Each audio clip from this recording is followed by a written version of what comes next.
ನಾಳೆ ಜಯಲಲಿತಾ ಅಕ್ರಮ ಆಸ್ತಿ ಕುರಿತ ತೀರ್ಪು ಹಿನ್ನೆಲೆಯಲ್ಲಿ ಸುಪ್ರೀಂ ಕೋರ್ಟ್ನಲ್ಲಿ ಜಯಲಲಿತಾಗೆ ಮತ್ತೊಮ್ಮೆ ಹಿನ್ನಡೆಯಾಗಿದೆ.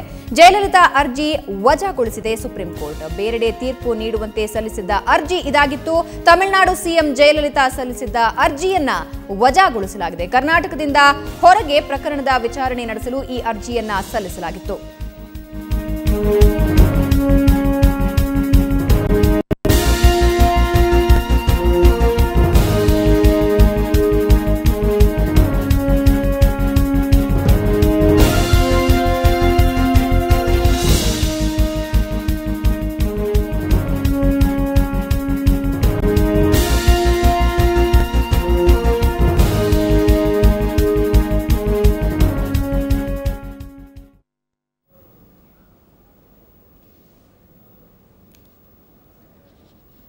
ಭದ್ರತೆ ಸಮಸ್ಯೆ ಕಾರಣ ನೀಡಿ ಅರ್ಜಿ ಸಲ್ಲಿಸಿದ್ರು ಜಯಲಲಿತಾ. ಆದರೆ ಆ ಅರ್ಜಿಯನ್ನ ವಜಾಗೊಳಿಸಲಾಗಿದೆ.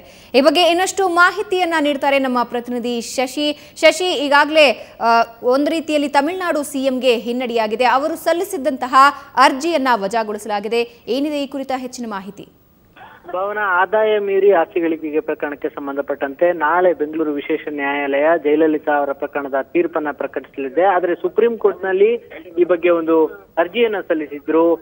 ಪ್ರಕರಣದ ವಿಚಾರಣೆಯನ್ನ ಕರ್ನಾಟಕದಿಂದ ಹೊರಗೆ ಮಾಡಬೇಕು, ಮತ್ತೆ ಖುದ್ದು ಹಾಜರಿಗೆ ವಿನಾಯಿತಿಯನ್ನ ನೀಡಬೇಕು ಅಂತ ನ್ಯಾಯಮೂರ್ತಿ ದತ್ತು ನೇತೃತ್ವದ ಪೀಠದ ಮುಂದೆ ಈ ಒಂದು ಅರ್ಜಿಯನ್ನ ವಕೀಲರ ಮೂಲಕ ಸಲ್ಲಿಸಿದ್ರು. ಆದ್ರೆ ಈ ಅರ್ಜಿಗೆ ಸಂಬಂಧಪಟ್ಟಂತೆ ವಿಚಾರಣೆಯನ್ನ ನಡೆಸಿದ್ದ ಸುಪ್ರೀಂ ಕೋರ್ಟ್ ನ್ಯಾಯಾಧೀಶ ದತ್ತು ಅವರ ಪೀಠ ಒಂದು ಆ ಅರ್ಜಿಯನ್ನ ವಜಾ ಮಾಡಿದೆ.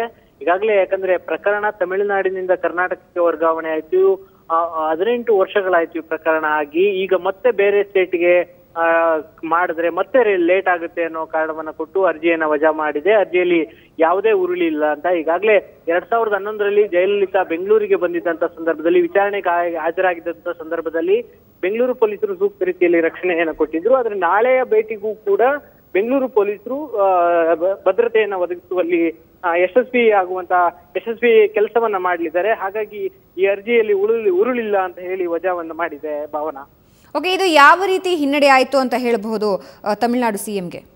ಖಂಡಿತ ಭಾವನಾ, ತಮಿಳುನಾಡಿನಲ್ಲಿ ಪ್ರಕರಣದ ವಿಚಾರಣೆ ಸರಿಯಾಗಿ ಆಗೋದಿಲ್ಲ ಅಂತ ಇಡೀ ಪ್ರಕರಣವನ್ನ ಕರ್ನಾಟಕಕ್ಕೆ ವರ್ಗಾಯಿಸಲಾಯಿತು. ಮತ್ತೆ ತಮಿಳಿನಲ್ಲಿದ್ದಂತಹ ಎಲ್ಲ ದಾಖಲೆಗಳನ್ನ, ಎಲ್ಲ ಚಾರ್ಜ್ ಶೀಟು, ಮತ್ತೆ ತಪ್ಪೊಪ್ಪಿಗೆ ಹೇಳಿಕೆಗಳನ್ನ, ಎಲ್ಲ ಸಾಕ್ಷಿಗಳ ಹೇಳಿಕೆಗಳನ್ನ ಇಂಗ್ಲಿಷ್ಗೆ ಟ್ರಾನ್ಸ್ಲೇಟ್ ಮಾಡಿ ಇಲ್ಲಿ ವಿಚಾರಣೆಯನ್ನ ನಡೆಸಲಾಗ್ತಾ ಇತ್ತು. ಅದಕ್ಕಾಗಿಯೇ ಸಾಕಷ್ಟು ವರ್ಷಗಳು ಕೇವಲ ಟ್ರಾನ್ಸ್ಲೇಷನ್ಗಾಗಿಯೇ ತುಂಬಾ ವರ್ಷಗಳು ತಿಂದ್ವು. ಇದಾದ ನಂತರ ಇಲ್ಲಿಂದ ಮತ್ತೆ ಬೇರೆ ರಾಜ್ಯಕ್ಕೆ ಪ್ರಕರಣದ ವಿಚಾರಣೆಯನ್ನ ಶಿಫ್ಟ್ ಮಾಡಬೇಕು ಅಂತಂದ್ರೆ ಮತ್ತೆ ಈ ವಿಚಾರಣೆಯನ್ನ ನಿಧಾನಗತಿಯಲ್ಲಿ ಮಾಡ್ಲಿಕ್ಕೆ ಇವರು ಯೋಜನೆಯನ್ನ ರೂಪಿಸಿಕೊಂಡಿದ್ದಾರೆ ಅನ್ನೋ ಕಾರಣದಿಂದಾಗಿ ಸಾಕಷ್ಟು ಆಕ್ರೋಶವೂ ಕೂಡ ವ್ಯಕ್ತ ಆಗಿತ್ತು. ಇದರಿಂದಾಗಿ ಜಯಲಲಿತಾ ಅವರ ಅರ್ಜಿ ವಜಾಗೊಂಡಿದೆ. ಆ ಹಿನ್ನೆಲೆಯಲ್ಲಿ ಜಯಲಲಿತಾಗೆ ಇದೊಂದು ಹಿನ್ನಡೆ ಅಂತಾನೆ ಪರಿಗಣಿಸಬೇಕಾಗತ್ತೆ. ಭಾವನಾ, ಓಕೆ, ಧನ್ಯವಾದ ಶಶಿ ನಿಮ್ಮೆಲ್ಲ ಮಾಹಿತಿಗೆ.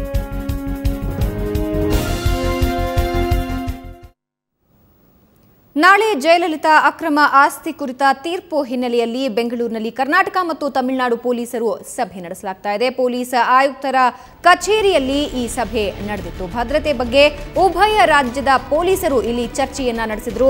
ಅಗತ್ಯವಿರುವ ಎಲ್ಲಾ ರೀತಿಯ ಭದ್ರತೆಯನ್ನ ಕೈಗೊಳ್ಳಲಾಗಿದೆ. ಭದ್ರತೆಗೆ 5,000 ಪೊಲೀಸರ ನಿಯೋಜನೆಯನ್ನ ಮಾಡಲಾಗಿದೆ. ಪೊಲೀಸ್ ಆಯುಕ್ತ MN ರೆಡ್ಡಿ ಈ ಮಾತನ್ನ ಹೇಳಿದ್ದಾರೆ. ನಾಳೆ ಪರಪ್ಪನ ಅಗ್ರಹಾರದ ಸಿಬಿಐ ಕೋರ್ಟ್ನಿಂದ ತೀರ್ಪು ಹೊರಬೀಳಿದೆ.